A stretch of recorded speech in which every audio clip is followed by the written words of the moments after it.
Hi guys, I'm Sharon and I'm with Faith, and welcome to the Real Estate Buzz podcast. This is where you catch all the glimpse matters real estate, from the latest insights, tips, everything. Kila kitu in between matters real estate.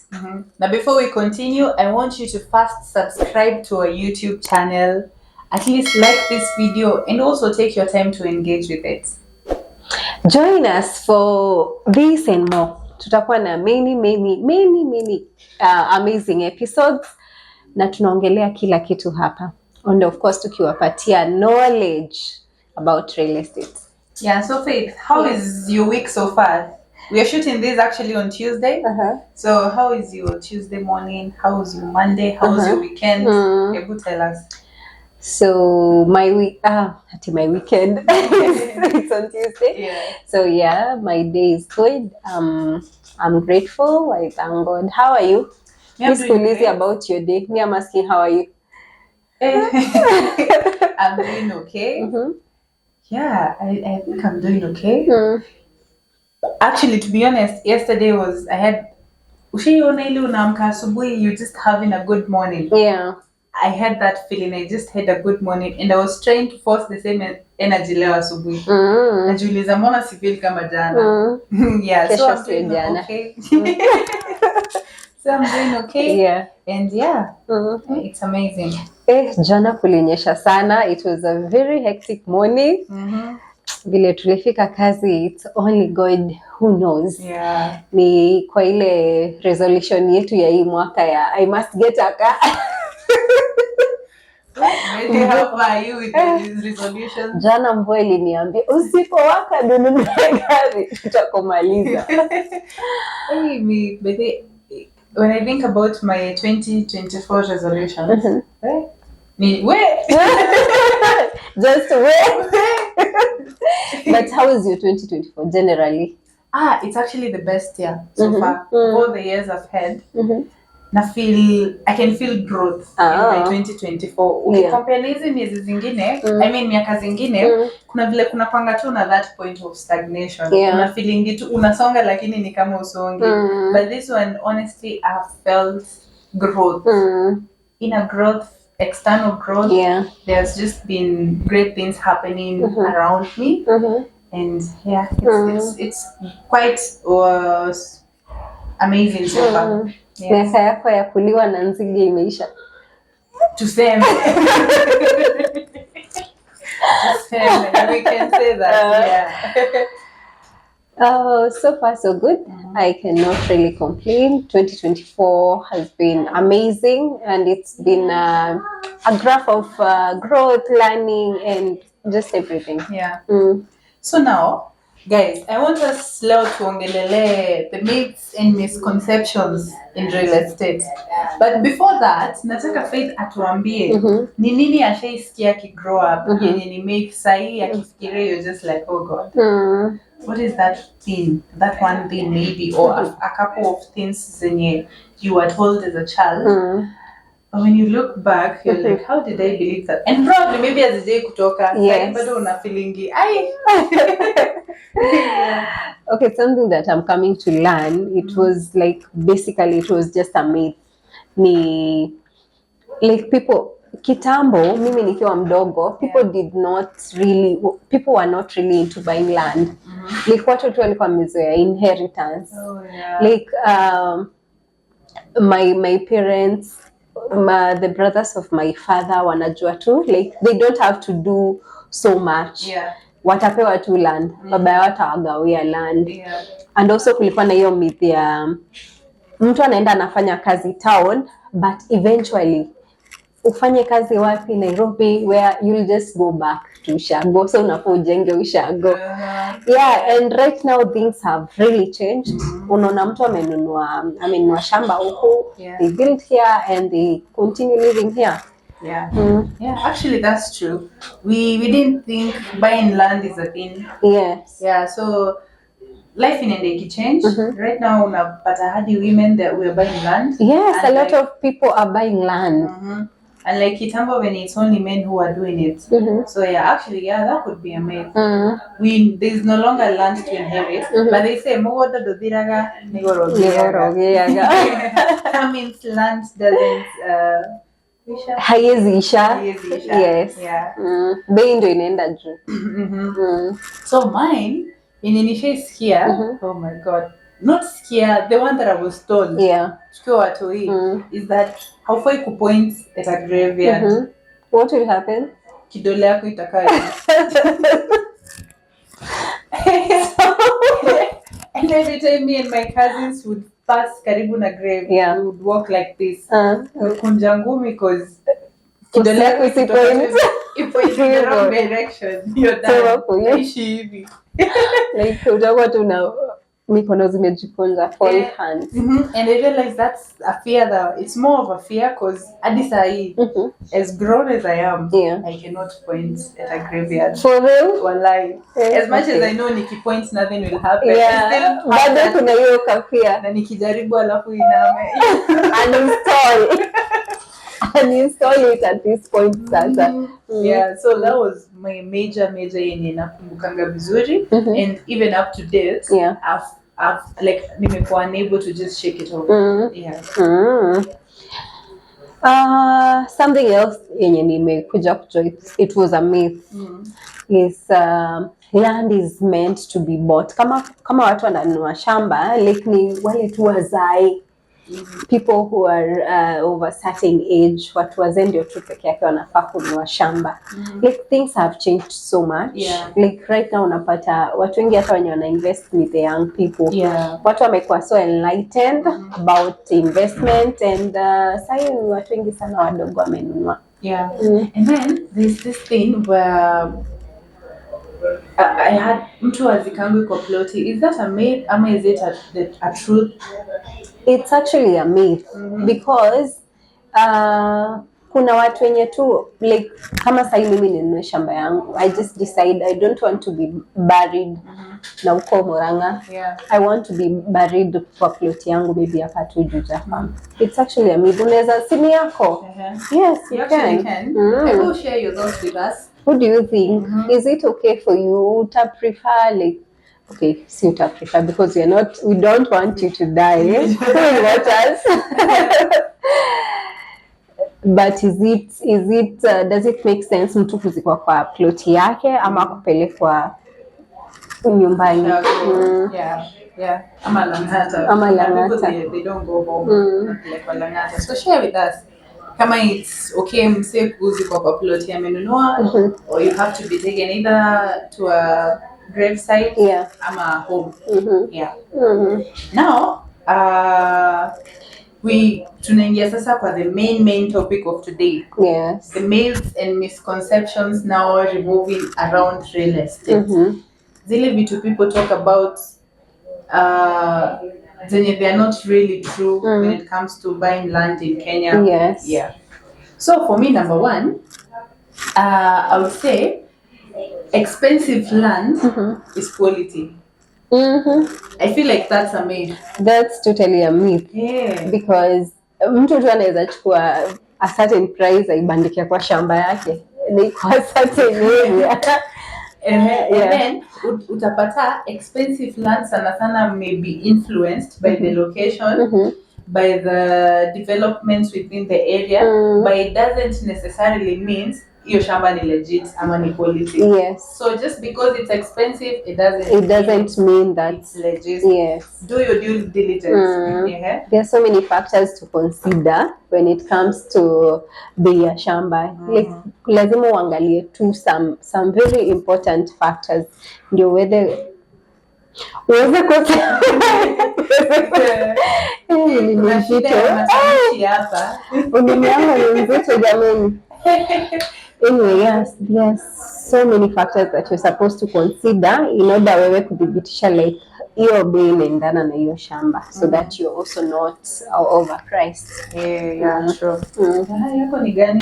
Mostly, especially inaweza kuwa ni kitu unasikianga hadi saa hii, especially now that we're in the line of this real estate business. Yes. Even from when interaction with clients, kuna kitu utasikia and then you just like No, that's not the truth. Ni kitu people have been made to believe, but it's not necessarily the truth. Yeah, ama the reality. I think something else yenye ina come up ni ati like the type of title deed yenye iko kwa hiyo shamba, it doesn't really matter. Bora tu iko na title, it doesn't matter ni gani, but it does matter. It does matter because it could be leasehold. Utanunua, but after a certain period of time, of course it's a prolonged period of time, but after that time tena you'll have like to renew it. So afadhali basi you just maybe uko unajua, you just maybe assumed just because it's a title deed iko tu sawa. And actually on that, this is something most people, they are not aware of, the types of title deeds. And I think as we proceed to wafanyia episode, educating them ama maybe kuambia the types of title deeds we have and the categories and the kazi yake, like the importance of it and all that. You see now why you should keep it here, keep it locked. Tutakuwa na that episode where we'll be explaining to you the types of title deeds that are there, what you need to do in order to know which type of title deed is associated with the land that you're buying. True. That's true. Is there any other myth that I've had regarding real estate? I would say, this actually recently I heard from a client, and he was saying that alikuwa like ako very amekuwa surprised kuona siku hizi kuna mambo ya surveyors. You see kitambo hao watu walikuwa wanapimiwa shamba na steps, and then unastepiwa shamba yako imefika. So meaning as long as kuna boundaries, there's no need for a surveyor, but a surveyor is important because inaweza kuwa ilipimwa hivyo na steps ikaangukia barabara. Imagine uziwe barabara and then later unaanza the government ukuje kutolewa just because you didn't use the right channel. So a survey is very much important in real estate. I mean, when you want to know the boundary ya shamba yako penye imefika, usitegemee to the old ways. And also you also need to have the surveyor's map, a map from the surveyor's map of Kenya. Ndio ujue the exact location yenye unauziwa, which block it is, so that you're not also in dark. Maybe umeuziwa mahali penye barabara zitakuja kupita za gava. And you're maybe planning to build your residential home there. So it's very, very important. Actually that's very true. Surveyor is very much important. And this is where now the due diligence comes in. Fanyeni proper due diligence before buying land. It's also very important because when you involve due diligence, kwa lands office ndio unawezanga kuona shamba exactly where it is, watakuonyesha where it is, future maybe development, barabara kwenye zinapita ama kwenye zitapita, things like that. Another one I would say ni like you need to buy shamba karibu na city. That's the only way it's going to appreciate. Lakini ni uongo. Kuna places zenye they are not developed as of now, but ziko na very high appreciation rate. In that, sahi utabai ikiwa very affordable. And then in like the next 3 or 5 years to come, that place, it will give you a very high return on investment. And it's actually good ubuy shamba affordably, and then kwa place yenye iko of course na appreciation rate. I mean with a higher appreciation rate, and then utaweza with time place with time wacha kwanza nimalize. The problem with me, I realized when I have so many ideas simalizangi moja zinajipanga tu zinanga tu zikikuja, so I'm like I'm almost finishing this one and I want to say the other one. So buy land in a place when it has high appreciation rate because itakuwa you'll benefit rather than kubuy place yenye isha appreciate expensively and it has no room for further exactly. So in the places maybe an example with here it's the likes of Kina Juja Farm, mostly places zenye ziko within Nairobi metropolis, because unaona already Nairobi isha develop. Yes. So ukikuja huku sides za Juja farm, Juja itself, sasa huko ndio shamba zita appreciate, yes, but you can still afford them. Yes. Speaking of Juja farm is one of my favorite places or projects, yeah, because it's one of the most developing towns in Kiambu County. Yani Juja today you'll just go or upate some area hakujajengwa, the next time you're going there unapata tu nyumba zimesimama huko. Like, I just love the development of that area. Yeah. Fresh new buildings every now and then. Yeah, true, yeah. Kinduka ikumegrow bana. Somebody who went there like 3 years ago, and then you come back, utapotea. Utapotea. Yeah. So maybe you can share with us kwa comment section any other myths and misconceptions, or something that you have and you need clarity, whether it's the reality or it's just a myth. Yes. Share with us and maybe we'll review it on our next episode. Yeah. Yeah, so on this, we are going to have a short segment where we are going to have you know us a little more. And we have a few questions that we have lined up. As guides, these questions were given to us by our team. So the first one. I promise you guys, I'll try to be as authentic as possible. Yes.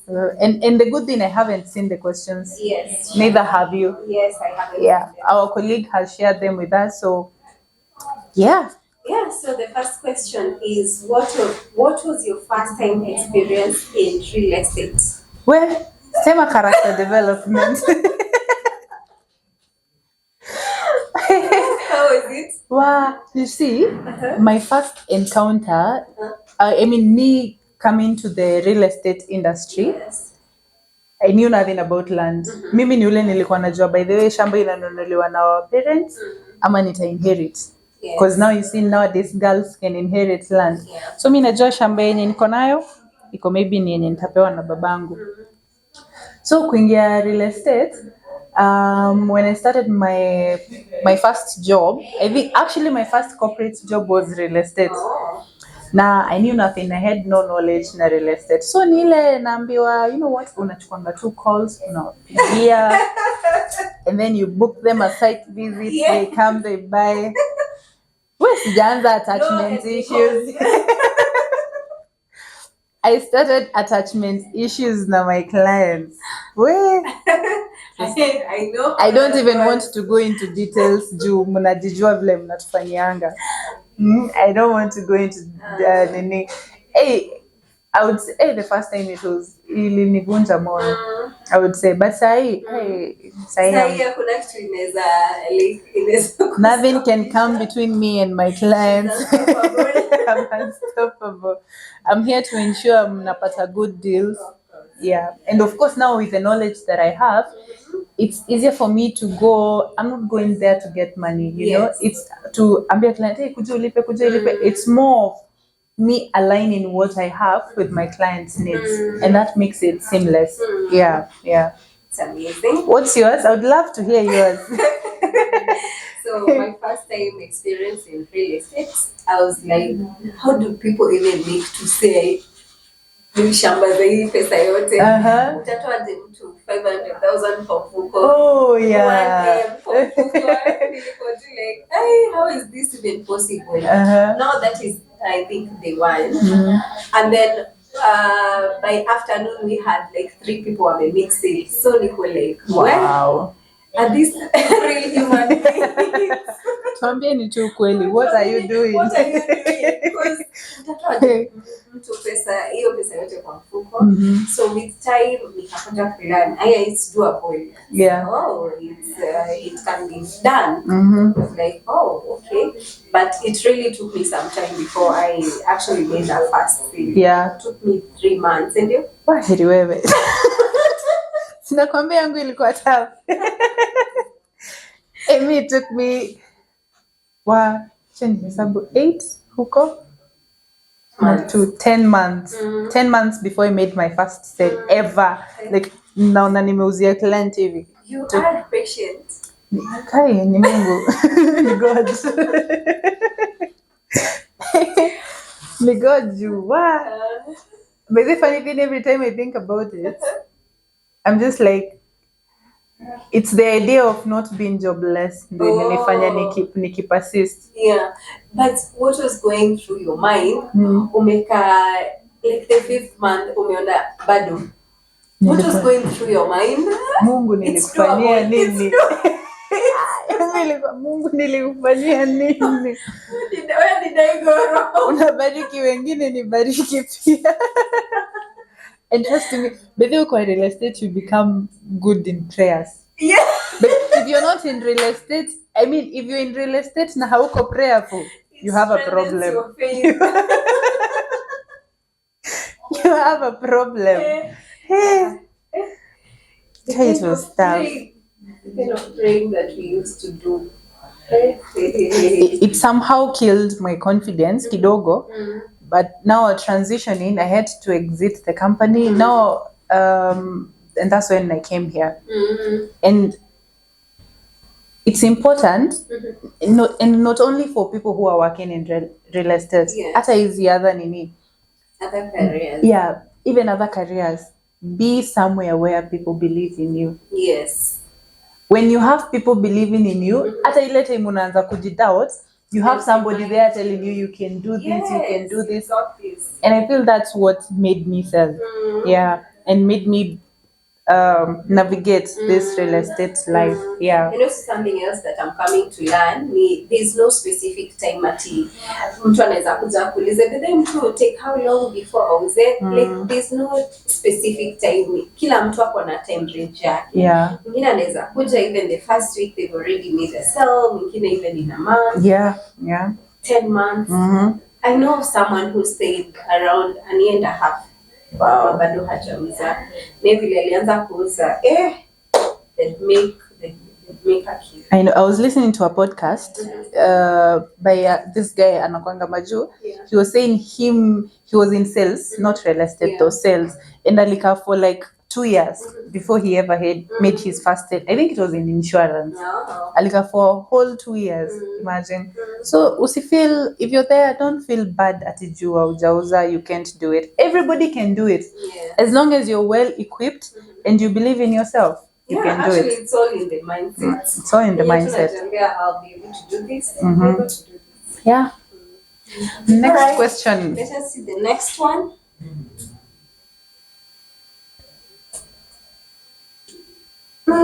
Tutachukua baadaye. Kwani kana nini? Unaambia watu hapo hujazipitia na ni kama umezipitia. Nimefungua nimeiona. Iko na triggers. So our second question, what is that one main thing that brings you so much joy in real estate? Wow, giving a title deed to my clients. Me nakuanga more excited than they are actually. Hadi naulizanga kwani uko happy? Yeah. Kwani kitu iko excited? Hey, that thing excites. And there's one of our colleagues alikuwa ananiambia pia every time anapea clients title deed hivi. Ana feeling kwanza anajuanga client anakujia title deed hiyo siku atashinda tu ako happy. Uko happy. That thing makes me happy because acquiring land is like a journey. So you, from the moment you started having a conversation with this client up to them now having their title deed, you've been able to engage. Mume build that maybe relationship na you being able to fulfill what you had promised to them. Hey, it's super fulfilling. That gives me joy. I think that's the number one thing that gives me joy. Yeah. I think that is also something that I find very fulfilling for me because like kuna clients wakipata title deed. Like mtu alianza from the time they made an inquiry to our company to the time they are receiving their title deed. Like that brings me so much joy to be able to know that we've worked with them throughout the journey. Kutoka time yenye alianza hii process because kajani kadogo. Yes, ndogo, yeah. Big journey. So kutoka hiyo time hadi sasa time ya title issuance and they've gotten their title deed, which is the end goal. Yeah, yeah. That makes me so happy. Super amazing, yeah. Yes. And I'm sure it's everybody's joy kama unafanya kwa real estate. Specifically land selling company. Yeah. There's nothing that is more joyful than handing that title deed to I know. clients. I know. So the next question is, what's the ideal age to start investing? As long as you have that money, invest. I don't think there's an ideal age, because nowadays, kitambo, like you said, it was a myth where you felt older people don't want to buy land. But you find that nowadays, people with as young as 22 years old, they're buying land. Imagine. So sidhani ati I'm too young, I'm still a student. If you've gotten that side hustle and it's making you money, invest in your future. And by investing in your future, invest in land. Yes. Yeah. Mimi naweza sema invest as soon as possible. And it's not really about age, but time when you're gonna feel like you really started to get some money. You should start investing as soon as possible, because that's how you're going to compound wealth, to ensure that, because utakuwa na time frame kubwa sana ya kubuild your financial security, kama ni accumulation ya returns za hizi investments zenye umemake ukiwa very young. That means there'll be longer period of time ya hizi vitu ku appreciate even more. So I tell you, as soon as possible, anza to investment. Yeah, and you know the good thing with investing in land is, even when you buy land now, you don't have to do anything, and it's just appreciating. Imagine may relax too, and your land. Yeah, it's appreciated too. So see kama gari ati you have to maintain it and all that, which is good to buy a car. But I'm just trying to give an example. Haina much maintenance or maintenance at all. You just have to. Nile labda ukifeel umemiss kuona your parcel, unaenda tu, you just unaangalia, but you don't have to do much until now you're ready. Until you're ready to develop. Unaiacha tu inakaa, maybe ile unaweza fence ukitaka. Yeah. Alright. On to the next one. Hiyo ni umesema utaki kunini. Yeah, so what's the ideal age difference in dating?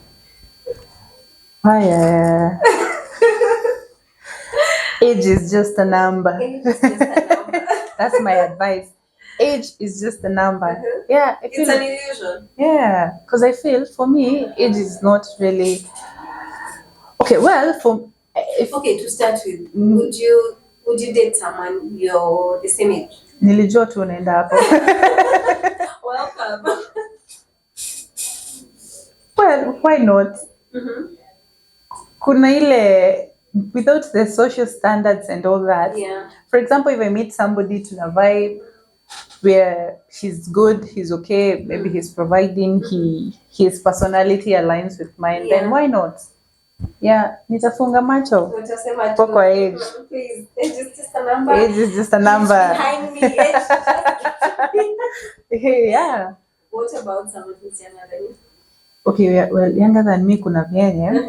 Inaweza kuwa ngumu. Let's say he's very mature, he's providing, he's funny, he's everything. Wow. Guys, I don't know. I think I still would. Do you know love doesn't have boundaries? Unasikianga hivyo mapenzi na boundaries. Haioni anything. Sa labda sitaona. Sitaona. Most probably, maybe we'll just date. Because hakuna vile I'll lose such a nice guy your age. I mean, no. Na hawapatikani. For me, I think there's no ideal age difference when it comes to dating. It all boils down to personal preferences. Yeah. Kuna mtu mwenye anataka mtu mwenye anatoshana, kuna mtu mwenye maybe anataka mtu mwenye wameachana 1 year. But personally, for me, the ideal one, yenye meachana na age gap ya 7 being on the higher end, and 5 being the minimum. Like mimi mtu mwenye tunatoshana it doesn't matter how much you are, but so for you didn't date a younger person. Yes, that's a big no. Some type of way. But I get what you mean. Kuna that kuna feeling alafu maybe the guy feels maybe uni respect because you're older than me. Yes. And then akisema kitu nasema nicho ni mtoto.